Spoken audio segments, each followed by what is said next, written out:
Hello everyone, welcome to my channel.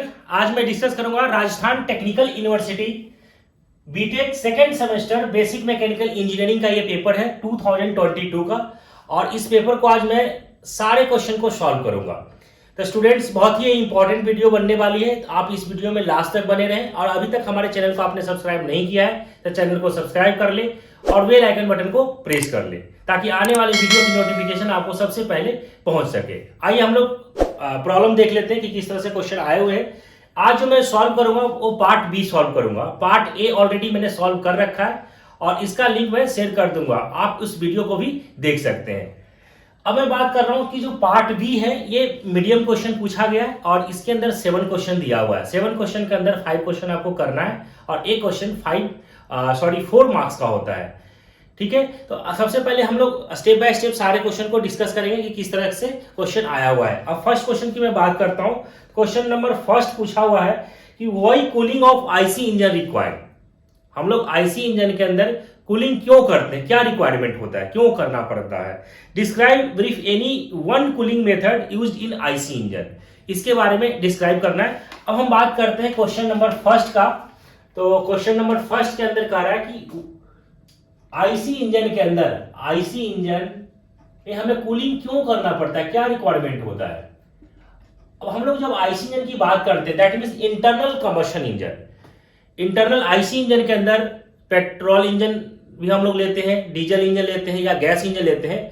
होता क्या है कि जब इसके अंदर 4 प्रोसेस होता है, सक्शन, कंप्रेशन, एक्सपेंशन और एग्जॉस्ट प्रोसेस होता है। जब पिस्टन सिलेंडर के अंदर जब कंबशन होता है, एयर और फ्यूल का मिक्सचर जब कंबशन होता है, कंबशन होने से क्या होता है, हॉट गैसेस क्रिएट होता है ना। तो जब कंबशन होता है तो जो सिलेंडर के अंदर क्या होता है कि टेम्परेचर बहुत राइज कर जाता है। कभी कभी इतना टेम्परेचर राइज कर जाता है कि जो पिस्टन जो आप सिलेंडर जो ले रहे हैं उसका मेल्टिंग टेम्परेचर से भी ज्यादा हो जाता है। तो उस कंडीशन में क्या होगा कि हमारा जो सिस्टम है, जो पार्ट्स है, उसको डैमेज कर देगा।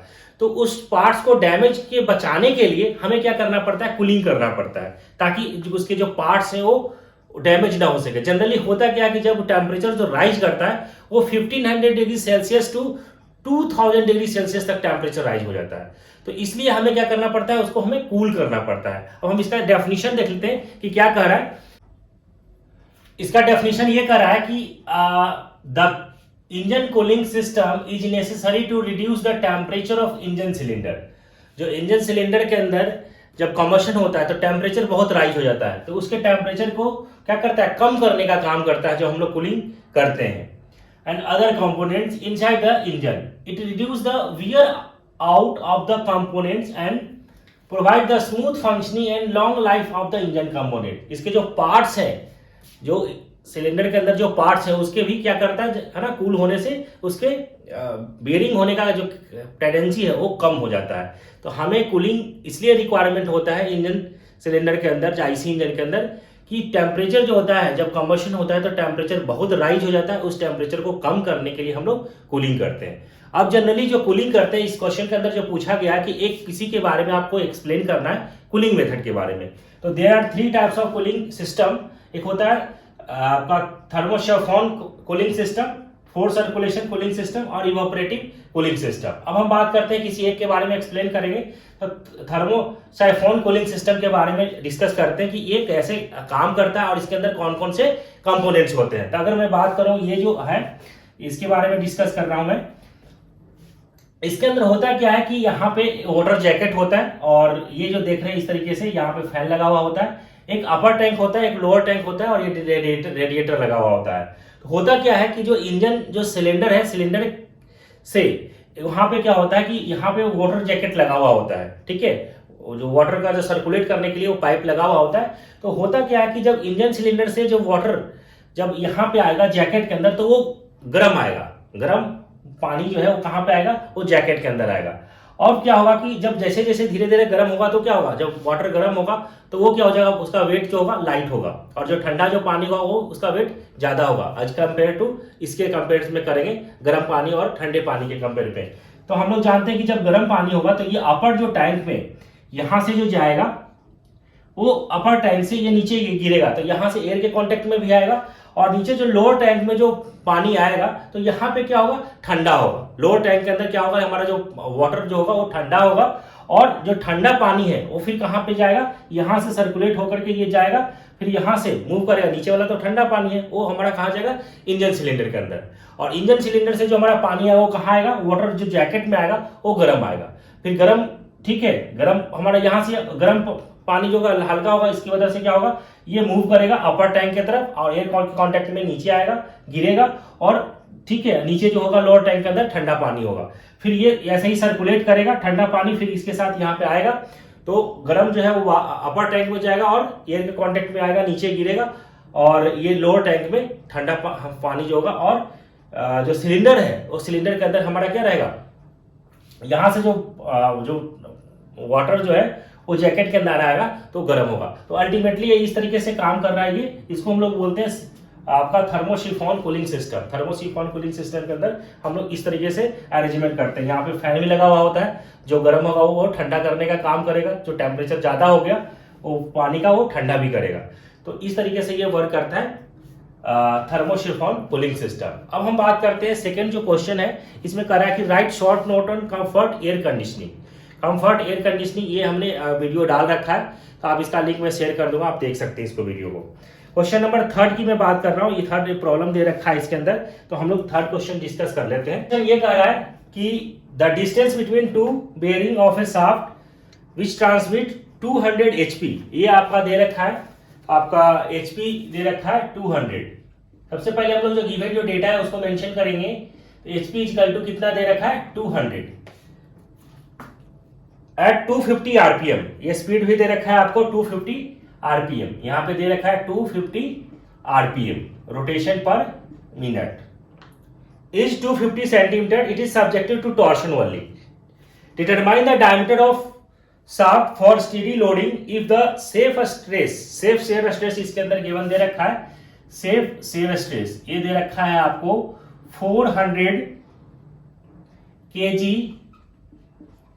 पर सेंटीमीटर स्क्वायर, ये गिवन दे रखा है इस क्वेश्चन के अंदर। अब हम इसके अंदर पूछ रहा क्या कर रहा है, determine the diameter of shaft का डायमीटर कैलकुलेट करना है। तो आइए हम लोग इसको प्रॉब्लम को सॉल्व करते हैं। तो सबसे पहले हम लोग जो कैलकुलेट करेंगे वो निकालेंगे, क्या निकालेंगे, torque on the shaft, torque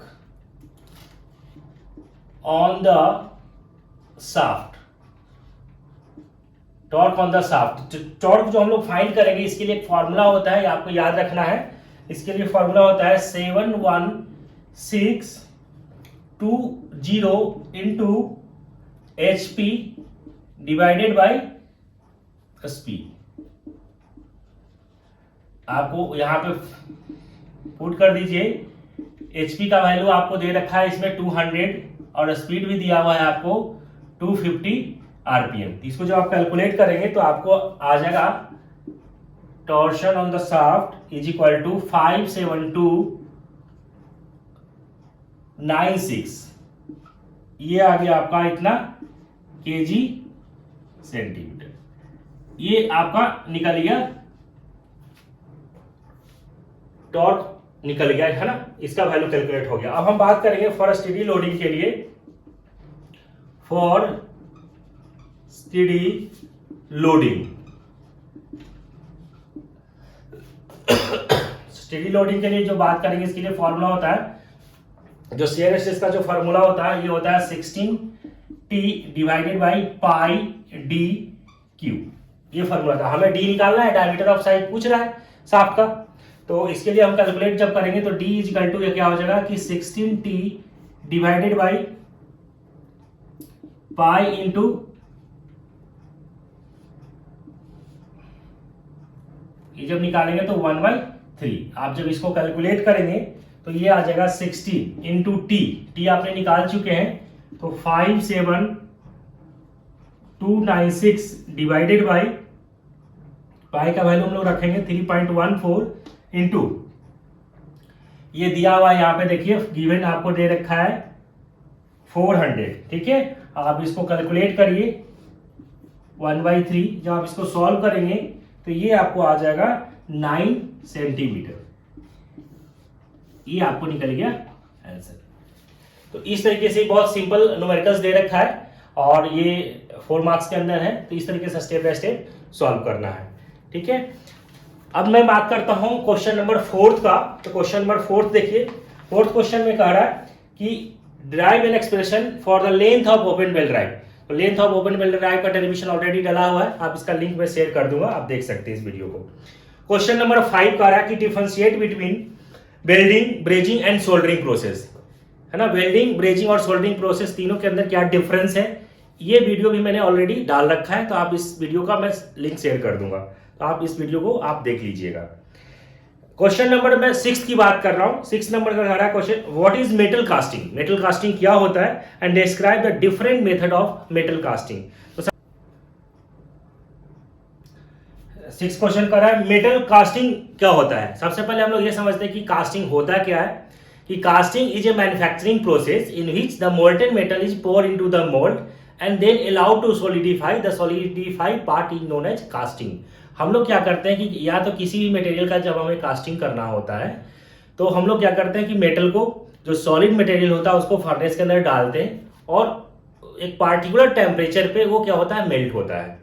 melt होने के बाद वो किसी सॉलिड से लिक्विड फेज में चेंज हो जाता है और उसके बाद हम लोग क्या करते हैं, जो मोल्ड हमने जो कैविटी क्रिएट करते हैं पैटर्न के हेल्प से, उस कैविटी के अंदर हम जो मोल्टेन मेटल है उसके अंदर पोर करते हैं, डालते हैं। और डालने के बाद कुछ समय के बाद वो ठंडा होने के बाद होता क्या है कि जिस शेप का आपका कास्टिंग आपको करना है, जिस शेप का आपने मोल्ड तैयार किया है, जो कैविटी बनाया है, उसी शेप का आपको बन करके निकलता है। तो ये सारा जो प्रोसेस कहलाता है वो कास्टिंग प्रोसेस कहलाता है। जब हम मोल्टेन मेटल को डालते हैं और जिस शेप का आपको बनाना है, जैसे आपने कैविटी फॉर्म किया है, उस शेप का बन करके निकलता है, तो वो कहलाता है कास्टिंग प्रोसेस। अब हम बात करते हैं कि इस क्वेश्चन के अंदर पूछा हुआ है कि describe different method of casting, metal casting, कौन कौन से कास्टिंग प्रोसेस होता है। तो अब मैं बात करूं कि different types of casting process होता है। सैंड कास्टिंग भी हम लोग करते हैं जनरली। हम लोग जो इंजीनियरिंग जो स्टूडेंट होता है वो लैब के अंदर, जो वर्कशॉप जो लैब होता है उस लैब के अंदर कास्टिंग जो हम लोग करते हैं वो सैंड कास्टिंग करते हैं। तो सैंड कास्टिंग हम लोग करते हैं। नेक्स्ट होता है सेल मोल्ड कास्टिंग, थर्ड होता है डाई कास्टिंग, फोर्थ होता है परमानेंट मोल्ड कास्टिंग, फिफ्थ होता है सेंट्रीफ्यूगल कास्टिंग, सिक्स होता है प्लास्टर मोल्ड कास्टिंग, सेवंथ होता है प्रिसीजन इन्वेस्टमेंट कास्टिंग। तो डिफरेंट टाइप्स ऑफ हम लोग कास्टिंग प्रोसेस करते हैं मैन्युफैक्चरिंग के दौरान, तो ये हमें याद होना जरूरी है। अब मैं बात करता हूं कि ये तो जो 6 क्वेश्चन था कास्टिंग क्या होता है और कास्टिंग प्रोसेस कितने तरीके का होता है, इसके बारे में जब एक्सप्लेन करना है तो इस तरीके से आपको लिखना है। अब मैं बात करता हूं नेक्स्ट क्वेश्चन। नेक्स्ट क्वेश्चन जो कह रहा है कि explain the various engineering material properties, है ना। इंजीनियरिंग मटेरियल प्रॉपर्टीज कौन कौन से हैं, या इसको हम लोग बोलते हैं कि mechanical properties of engineering material. तो इस तरीके से भी क्वेश्चन आपको पूछ सकता है लैंग्वेज में। तो इसके बारे में मैंने ऑलरेडी वीडियो डाल रखा है, तो इसका लिंक मैं शेयर कर दूंगा। तो इसके अंदर स्टूडेंट्स 7 क्वेश्चन दिया हुआ था, सारे क्वेश्चन मैंने डिस्कस कर लिया। इसके अंदर 3 क्वेश्चन मैंने अभी आपको बताया है और जो 4 क्वेश्चन है वो ऑलरेडी मैंने डाल रखा है। तो आप उस जो 4 क्वेश्चन है आप वहां से मैं लिंक शेयर कर दूंगा, तो आप इसको देख सकते हैं। तो आई होप स्टूडेंट सारे क्वेश्चन आपको समझ में आ गया होगा। तो अगर आ गया तो हमारे चैनल को सब्सक्राइब कर ले और नोटिफिकेशन को ऑन कर ले।